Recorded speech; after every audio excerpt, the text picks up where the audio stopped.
My father-in-law ripped up my disability check in front of everyone. Real men work, not live off handouts. My wife said nothing as he threw the pieces at me. What he didn't realize was that the postman who delivered it was still at the door. He cleared his throat and said, "Sir, that's a federal crime." My father-in-law tore the check in half, then in half again, then again. White confetti of federal currency fluttering onto the mahogany dining table, landing in my wife's chocolate mousse, scattering across the lace tablecloth her mother had spent an hour ironing that morning. $1,800, my disability check, the only income keeping me and Lisa afloat while I couldn't work, gone. "This is what I think of handouts," Robert said, his voice carrying across the silent dining room. 12 pairs of eyes watched him throw the scraps at me. They hit my chest, my lap, tumbled to the hardwood floor. "Maybe now you'll get off your ass and find real work." I sat there, frozen. Pieces of Social Security Administration, check number 847392614, scattered around me like evidence at a crime scene. That's when Carl spoke. "Sir." Everyone turned. The mailman was still standing in the doorway to the dining room, still holding his leather satchel, still in his blue USPS uniform with 23 years of service pins on the collar. I'd forgotten he was there. "That's a federal crime. I'd been married to Lisa for 4 years. 4 good years, mostly. We'd met at a community college fundraiser where she was volunteering, and I was donating materials from the construction company I worked for. She was beautiful. Dark hair, warm smile, the kind of person who made you feel like the most important person in the room. We'd dated for 8 months before I proposed, got married at her parents' church in Tacoma, small ceremony, 50 people. Robert had given a toast about how he was trusting me with his daughter, and how I'd better not let her down. I'd promised I wouldn't. The first 3 years were great. I was making decent money as a construction foreman, $58,000 a year plus overtime. We'd saved up for a down payment on a house. We're talking about kids, had plans. Then came November 17th, 2021, the day that changed everything. We were working on a commercial build in downtown Seattle, 7-story office complex. I was on the 3rd floor coordinating a steel beam installation with the crane operator. The rigging failed. A 2-ton I-beam, 20 feet long, swung loose from the crane cable at 2:47 p.m., hit me square in the lower back, drove me into the concrete floor. I remember the sound, like a tree branch snapping, but the branch was my spine. 2 shattered vertebrae, L4 and L5, herniated discs, nerve damage. The orthopedic surgeon, Dr. Patricia Yee,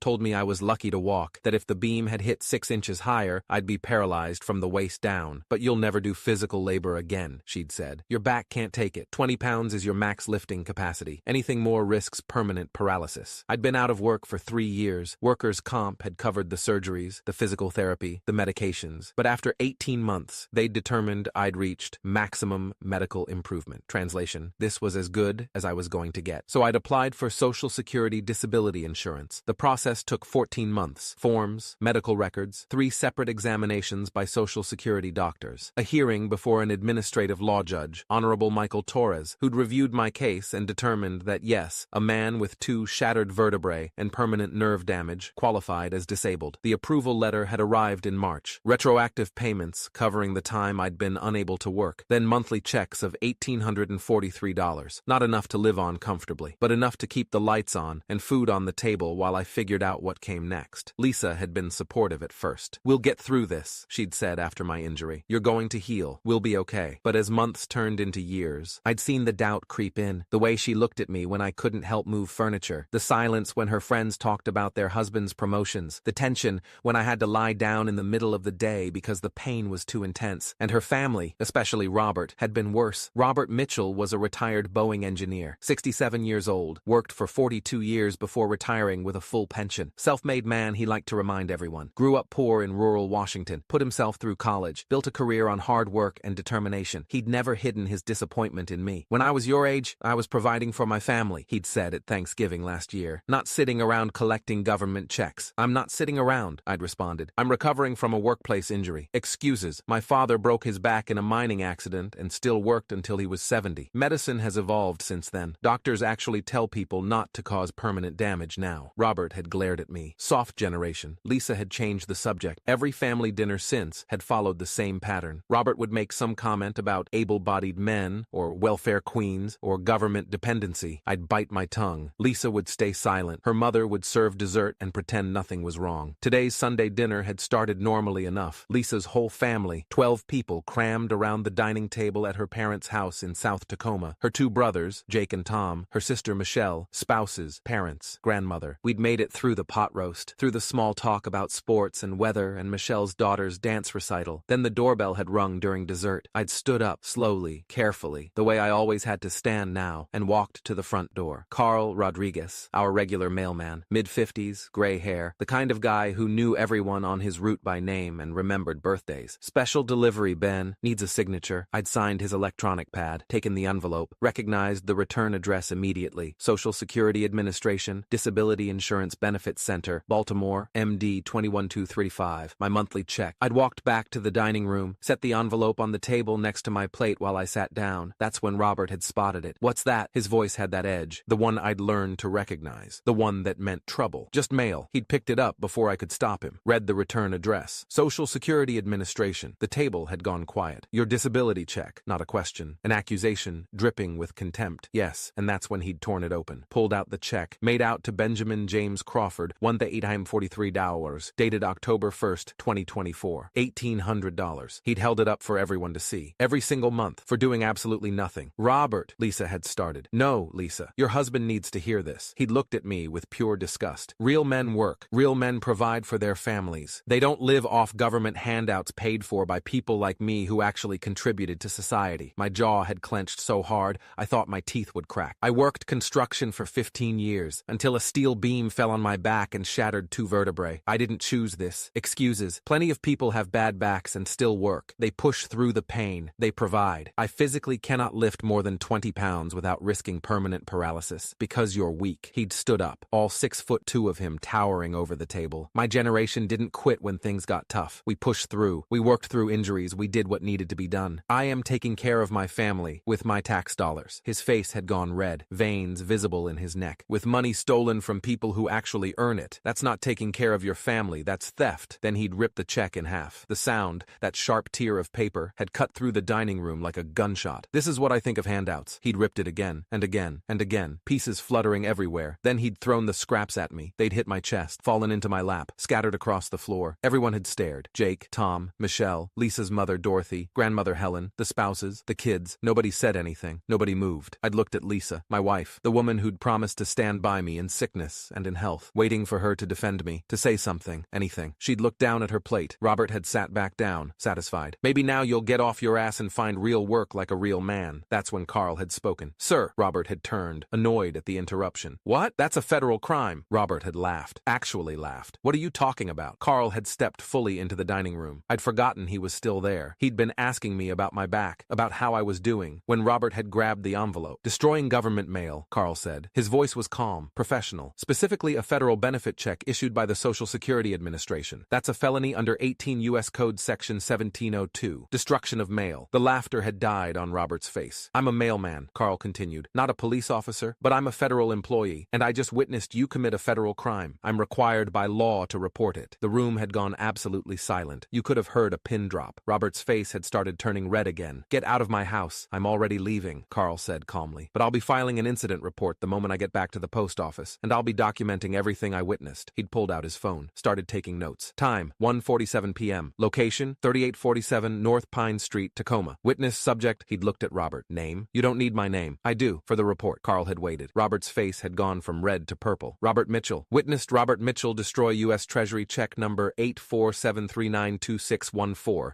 issued to Benjamin Crawford in the amount of $1,143 in front of 12 witnesses. Carl had looked around the table. I'll need names from all of you. You're witnesses to a federal crime. If this goes to court, you'll likely be subpoenaed to testify. Lisa's mother, Dorothy, had gone pale. Robert, what did you do? I didn't do anything. Robert's voice had risen to a shout. He's overreacting. It's just a check. It's federal property, Carl corrected. Destruction of government property. Theft of federal benefits. Depending on the prosecutor, this could also be charged as theft from a disabled person, which is an enhancement. He turned to me. Ben, I'm sorry this happened. You'll need to contact Social Security tomorrow to request a replacement check. They'll reissue it, but it might take 2 to 3 weeks. 2 to 3 weeks. Our rent was due in 5 days. I'd felt my stomach drop. Carl had handed me a business card. This has the SSA hotline. And if you want to file a police report, which I recommend, I'll be happy to provide my statement. I have 23 years with USPS. I know the law. What he did is a felony. Thank you, Carl. He'd nodded. Looked at Robert one more time. You should probably get a lawyer, Mr. Mitchell. The U.S. Postal Inspection Service doesn't mess around with this kind of thing. Then he'd left. The dining room had stayed frozen for maybe 10 seconds after Carl walked out. Then everyone had started talking at once. Dad, what were you thinking? Is he serious? Can they actually prosecute? Robert, you tore up his disability check. We're all witnesses now? Robert had sunk sunk back into his chair. His face had drained from purple to white. This is ridiculous. They're not going to actually prosecute over a check. They prosecuted a woman in Tennessee last year for the same thing, I'd said quietly. Everyone had turned to look at me. She destroyed her ex-husband's Social Security check, got 3 years in federal prison. I read about it when I was researching disability fraud cases. Lisa's brother Jake had already pulled out his phone, started Googling. Holy shit, he'd muttered. Dad, he's right. Federal offense. Up to 5 years in prison, up to $250,000 in fines. The Postal Inspection Service has a 98% conviction rate. The color had completely drained from Robert's face. It was just, I was making a point. You humiliated me, I'd said. My voice was steady, calm, but I'd felt rage burning in my chest like a furnace. You called me weak in front of your entire family. You said I wasn't a real man. You destroyed the only income I have right now, and you did it because you think people with disabilities don't deserve help. I didn't mean, yes you did. You meant every word. I'd stood up, slowly, carefully, the way I always had to move now. Started picking up the pieces of the torn check, from the table, from my lap, from the floor, put them in my pocket. I'll be filing a police report tomorrow, I'd said, and I'll be pressing charges. You can't, Robert had started. I can, and I will, because what you did wasn't just illegal. It was cruel, and you did it to prove a point about people you don't understand and don't care to understand. Lisa had finally spoken. Ben, maybe we can just let this go. I'd turned to look at her. Really look at her. Let it go? My voice had been quiet. Dangerous. He destroyed our rent money, called me weak, threw torn paper at me like garbage, and you said nothing. He's my father, and I'm your husband, with a legitimate disability, that he just mocked in front of everyone you know while committing a federal crime. She'd looked away, couldn't meet my eyes. You can stay here if you want, I'd said. I'm going home. I'd walked out, gotten in our 2012 Honda Accord, driven away, and as I'd sat at the red light on Pacific Avenue, 3 blocks from Robert's house, with torn pieces of my disability check in my pocket and my wife's silence still ringing in my ears, I'd realized something. I was done. Done apologizing for being injured, done accepting humiliation, done letting my wife's family treat me like I was less than human because I couldn't work construction anymore. I pulled out my phone, called the Tacoma Police non-emergency line. Tacoma Police, how can I help you? I need to file a report. My father-in-law destroyed my Social Security disability check. A federal mail carrier witnessed it and said it was a felony. I'll send an officer to take your statement. What's your address? Officer Maria Santos arrived at our apartment at 4:23 p.m., mid-30s. Patrol officer, professional demeanor. She'd taken my statement, photographed the torn check pieces, took Carl's business card for his contact information. This is definitely a federal crime, she'd confirmed. Mail destruction, theft of government benefits. The Postal Inspection Service will handle the investigation,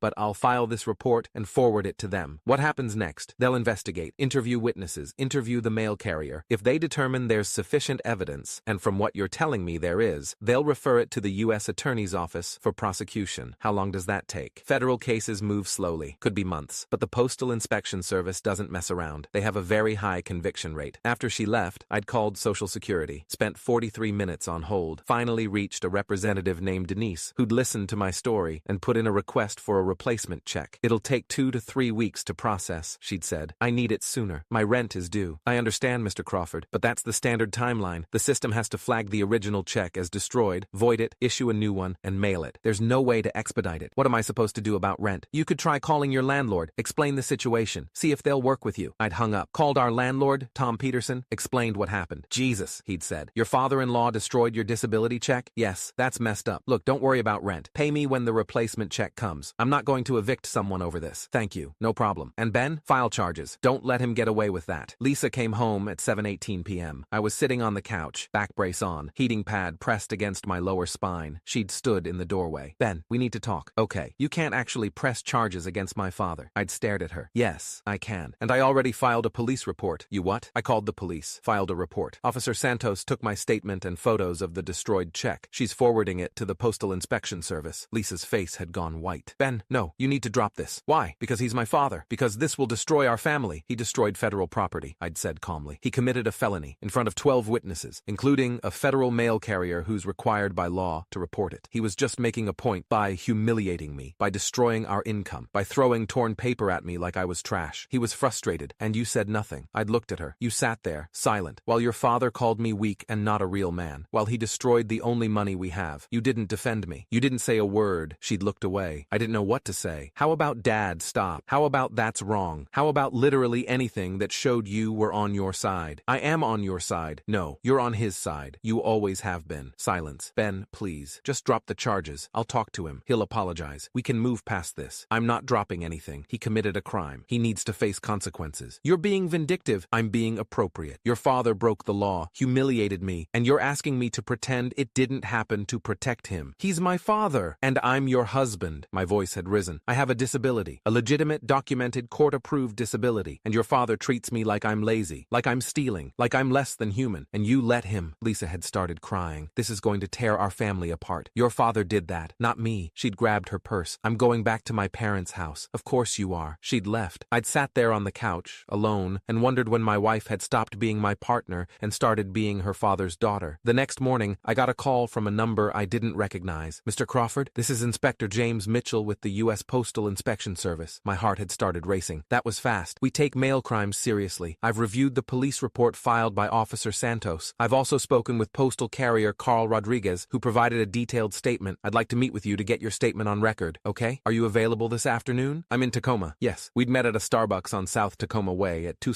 p.m. Inspector Mitchell was early 50s, gray suit, federal badge. He'd brought a laptop and a recording device. I'm going to record this interview. Is that okay? Yes. He'd taken my statement, asked detailed questions, showed me photos Carl had taken, photos I hadn't known existed, the torn check pieces on the table, Robert's face, angry and red, the 12 witnesses watching. Carl documented everything, Inspector Mitchell had explained. Time-stamped photos, detailed notes, names of all witnesses. He's been a postal carrier for 23 years. He knows procedure. What happens now? I'll complete my investigation, interview the witnesses. Once I have everything documented, I'll refer the case to the U.S. Attorney's Office with a recommendation for prosecution. How long will that take? 2 to 3 months, typically. Federal cases move slowly. But Mr. Crawford, I want you to understand something. What Robert Mitchell did is serious. It's not just about the money. It's about the integrity of the federal benefits system. If people can destroy disability checks without consequences, it undermines the entire program. I understand. Are you prepared for this to go to court? For your family to be involved? I'd thought about Lisa, about her tears last night, about her choosing her father over me. Yes, I'd said, I'm prepared. Inspector Mitchell moved fast. Within 2 weeks, he'd interviewed all 12 witnesses. Lisa's family had apparently not been happy about it. Dorothy had called me. Ben, please. Robert's terrified. He's 67 years old. He can't go to prison. He should have thought of that before he destroyed federal property. He made a mistake. He committed a crime in front of his entire family because he wanted to humiliate someone with a disability. Can't you find it in your heart to forgive? No, I can't. I'd hung up. Lisa had moved back in with her parents, filed for separation. I'd hired a lawyer, Susan Chen, family law attorney with 18 years of experience. We'd started divorce proceedings. Your wife left you because you pressed charges against her father for committing a federal crime? Susan had asked during our first meeting. Yes, that tells you everything you need to know about whose side she was on. I know. 8 weeks after the Sunday dinner, I got a call from Assistant U.S. Attorney David Park. Mr. Crawford, we're moving forward with prosecution. Robert Mitchell will be charged with 1 count of mail destruction under 18 U.S. Code Section 1702. The charge carries a maximum of 5 years in federal prison and a $250,000 fine. What are the chances of conviction? Given the witness testimony, the federal employee statement, the photographic evidence, and Mr. Mitchell's complete lack of defense, I'd say 99%. What will he actually get? That depends on several factors. No prior criminal record, his age, whether he shows remorse. Likely outcome is probation, community service, and a fine. But he'll have a federal felony conviction on his record. Good. The arraignment was scheduled for December 14th, 2024. Federal courthouse in Tacoma. I'd taken a lift because my back couldn't handle driving that far. The courthouse was intimidating. All marble and security checkpoints and federal seals. I'd spotted Robert and Dorothy in the hallway outside the courtroom. Robert looked like he'd aged 10 years. Gray, hollow, scared. Dorothy had seen me, walked over. Ben, please. He's willing to apologize, to make this right. Can't you drop the charges? It doesn't work that way, I'd said. This is a federal prosecution. The U.S. attorney is bringing the charges, not me. I couldn't drop them if I wanted to. But you could ask them to. No, I couldn't, and I wouldn't. Robert had been called before the magistrate judge, Honorable Patricia Morrison. She'd read the charges. Robert had pleaded not guilty. She'd set a trial date for March 2025. Mr. Mitchell, Judge Morrison had said, I'm releasing you on your own recognizance. But I want to be very clear. Destruction of federal mail is a serious offense. If you're found guilty, you will face significant consequences. I suggest you speak with your attorney about a plea agreement. After the arraignment, AUSA David Park had pulled me aside. His attorney is going to reach out about a plea deal. What are you comfortable with? I want him to admit what he did, on record, and I want him to face actual consequences. We can make that happen. 2 weeks later, Robert's attorney reached out to AUSA Park. They wanted a plea deal. Robert would plead guilty to 1 count of mail destruction. In exchange, the prosecution would recommend no prison time, 3 years probation, 200 hours community service, $5,000 fine, formal apology. Letter to me, mandatory attendance at a disability disability awareness course. I'd thought about it for 3 days. Then I'd told AUSA Park I'd accept it. Good, he'd said, because frankly, sending a 67-year-old first-time offender to federal prison for destroying a check seems excessive, but the conviction, the probation, the fine, that sends the right message. The plea hearing was January 22, 2025. Same courthouse, same magistrate judge. Robert had stood before Judge Morrison and admitted, on the record in open court, that he'd destroyed my Social Security disability check, that he'd done it intentionally, that he'd known it was wrong. Judge Morrison had accepted the plea. Mr. Mitchell, she'd said, you violated federal law, you destroyed government property, and you did it to humiliate someone with a legitimate disability. That reflects poorly on your character and your judgment. Robert had stared at the floor. You're fortunate that Mr. Crawford and the U.S. Attorney agreed to this plea deal. You're fortunate you're not going to prison, but you need to understand something. You now have a federal felony conviction that will follow you for the rest of your life. You'll never be able to own a firearm. You'll have to disclose it on job applications, loan applications, security clearances. This was not worth it. I understand, Your Honor. Good. Make sure you do. You're sentenced to 3 years probation, 200 hours community service, and a $5,000 fine. You're also required to write a formal apology letter to Mr. Crawford and complete a disability awareness course approved by the probation office. The gavel had fallen. Robert Mitchell, retired Boeing engineer, 67 years old, self-made man, now had a federal felony conviction for destroying my disability check at Sunday dinner. 6 months later, my divorce from Lisa was finalized. She'd fought for spousal support. My attorney had laughed and pointed out that I was the one on disability with no income beyond my monthly check. Lisa had gotten nothing. My replacement Social Security check had arrived 3 weeks after the Sunday dinner. Our landlord Tom had been patient. I'd paid rent late, caught up on everything. I'd started taking online courses, web development, something I could do from home, something that didn't require lifting or standing for hours. The back pain never went away. I still wore a brace most days, still needed heating pads and careful movement, but I was building a new life. Robert's apology letter had arrived in February. Dear Ben, I am writing to apologize for destroying your Social Security disability check on October 1st, 2024. What I did was wrong. It was illegal. It was cruel. I let my personal beliefs about work and disability blind me to the reality of your situation. You have a legitimate injury. You have a legitimate disability. You deserve the benefits you receive. I humiliated you in front of my family. I destroyed money you needed to survive. I called you weak when you've shown nothing but strength in dealing with an injury that would have destroyed most men. I'm sorry. I know that's not enough. I know I can't undo what I did, but I wanted you to know that I understand now how wrong I was. I hope someday you can forgive me. Robert Mitchell. I'd read it 3 times, filed it away, never responded.